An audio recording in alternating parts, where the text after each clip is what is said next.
بسم اللہ الرحمن الرحیم۔ السلام علیکم ورحمۃ اللہ وبرکاتہ۔ بچوں، آج ہم اکانومکس کا جو ٹاپک ہے انڈرسٹینڈنگ دا انڈین اکانومی، اس میں جو سبق پڑھنے جا رہے ہیں وہ ہے difference between formal and informal sources of credit, مطلب کریڈٹ کے رسمی اور غیر رسمی ذرائع کے مابین فرق۔ سب سے پہلے ہم دیکھیں گے کہ فارمل سورسز، جو رسمی ذرائع ہیں وہ کیا ہیں۔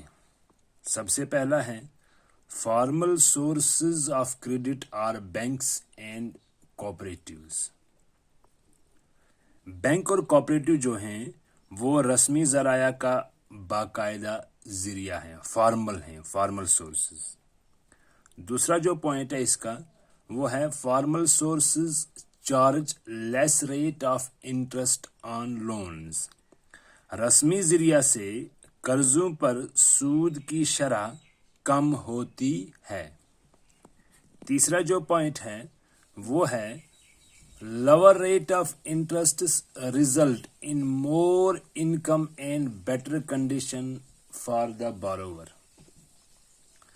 مفادات کی کم شرح کے نتیجہ میں قرض لینے کے لیے زیادہ آمدنی اور بہتر حالت ہو جاتی ہے۔ کس کی؟ بارور کی۔ اس کی جو کنڈیشن ہے لو ریٹ آف انٹرسٹ سے اس کی انکم میں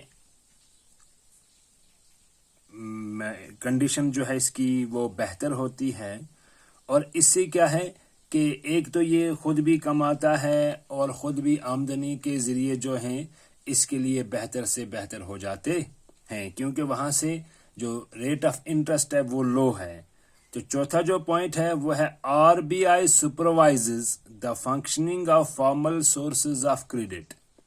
آر بی آئی جو ہے ریزرو بینک آف انڈیا باقاعدہ ذریعہ آف کریڈٹ کے کام کی نگرانی کرتا ہے۔ پانچواں جو ہے rules and regulations are followed by the formal sources of credit.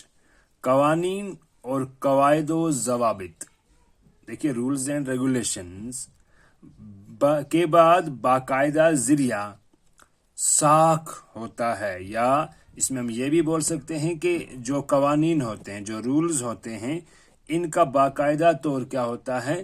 قواعد و ضوابط ہوتے ہیں، جو کہ کریڈٹ سورس میں ہمیں کام آتے ہیں۔ اس میں مین چیزیں جو ہیں فارمل سورسز کی وہ یہ 5 پوائنٹ ہیں۔ اس کے بعد ہم دیکھیں گے انفارمل سورسز، غیر رسمی ذرائع۔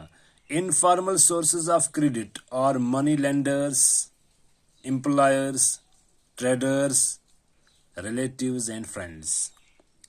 ساکھ کے غیر رسمی ذرائع جن کو منی لینڈرز بولتے ہیں، ساہوکار۔ اس کے بعد امپلائرز ہیں جو نوکری والے، ٹریڈرز تاجر، ریلیٹیوز جو رشتہ دار ہیں، اینڈ فرینڈز اور دوست۔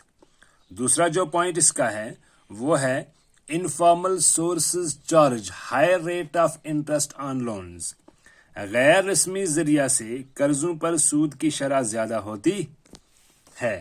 اس کا مطلب ہے انفارمل سورسز سے اگر ہم کوئی بھی لون لینا چاہیں تو اس میں ریٹ آف انٹرسٹ جو ہے وہ بہت زیادہ ہوتی ہے۔ تیسرا جو پوائنٹ ہے high rate of interest results in less income for the borrower, as a result they fell in ڈیبٹ ٹریپ۔